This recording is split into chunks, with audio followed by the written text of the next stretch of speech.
ফাআনদির, stand up and warn your people. বিশ্বনবী ওহির ভার সহ্য করতে না পেরে কাঁপুনি এসে গেল, শীত লাগছিল, তিনি চাদর গায়ে দিলেন। আল্লাহ বললেন, ইয়া আইয়ুহাল মুদ্দাসসির, হে চাদরওয়ালা, কুম ফাআনদির, স্ট্যান্ড আপ, ফাআনদির, ওয়ার্ন করো, সতর্ক করো। সুবহানাল্লাহ। ওই যে বিশ্বনবী স্ট্যান্ড আপ, দাঁড়ালেন আর সতর্ক শুরু করলেন, এন্তেকালের আগ পর্যন্ত আর বসতে পারেন নাই। ওই যে দাঁড়ালেন, দাঁড়িয়েই রইলেন, উম্মাকে সতর্ক করেই গেলেন, করতেই থাকলেন। আওয়াজ করে পড়েন আল্লাহু আকবার। ওয়া আনযির আশীরাতাকাল আকরাবিন যখন নাজিল হলো, বিশ্বনবী সাফা পাহাড়ের চূড়ায় উঠে গেলেন, ডাকতে আরম্ভ করলেন, ও আমার বংশের লোকেরা, ও আমার সম্প্রদায়ের লোকেরা, আমি যদি বলি পাহাড়ের পেছনে একদল ঘোড়সাওয়ার তোমাদেরকে আক্রমণ করার জন্য রেডি হয়ে আছে, ও আমার মক্কাবাসী, আমার কথা তোমরা বিশ্বাস করবা নাকি? সবাই এক বাক্যে বলে দিল, বিশ্বাস করব। সুবহানাল্লাহ। ও আমার মক্কাবাসী, আমি যদি বলি পাহাড়ের পেছনে একদল ব্যাটালিয়ন তোমাদেরকে অ্যাটাক করবে, আমি বললে বিশ্বাস করবা? মক্কাবাসী কি উত্তর দিয়েছিল জানেন?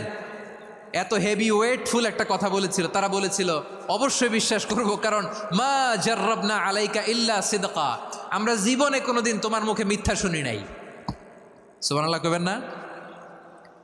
ও মিয়া, যে এলাকায় আপনি জন্মগ্রহণ করলেন, আপনার শৈশব, কৈশোর, আপনার তারুণ্য, আপনার যৌবন যেখানে কাটালেন, ওই এলাকার লোকেরা যদি এক বাক্যে বলে তুমি যা বলবা তাই বিশ্বাস করব, কারণ তোমারে তো মিথ্যা কইতে শুনি নাই। মা জাররাবনা আলাইকা ইল্লা সিদকা, we have never ever witnessed a single lie from you, আমরা জীবনে একটা মিথ্যা তোমার মুখ থেকে শুনি নাই। সুবহানাল্লাহ বলেন। দেখেন, এই কথার মাধ্যমে এক বাক্যে বিগত 40 বছরের সার্টিফিকেশন হয়ে গেছে। কথা বলেন ঠিক কিনা? বিগত 40 বছর আমার নবী মক্কায় কেমন লাইফ লিড করেছেন, এক বাক্যে সার্টিফিকেশন, মা জাররাবনা আলাইকা ইল্লা সিদকা।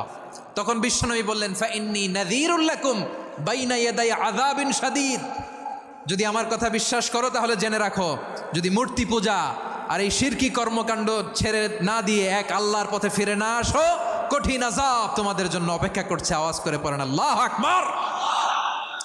ফাইন্নী নাযীরুল লাকুম বাইনা ইয়াদাই আযাবিন শাদীদ, ভয়ঙ্করতম শাস্তি তোমাদের জন্য অপেক্ষা করেছে, আমি সেই শাস্তির সতর্কতা দিতে এসেছি।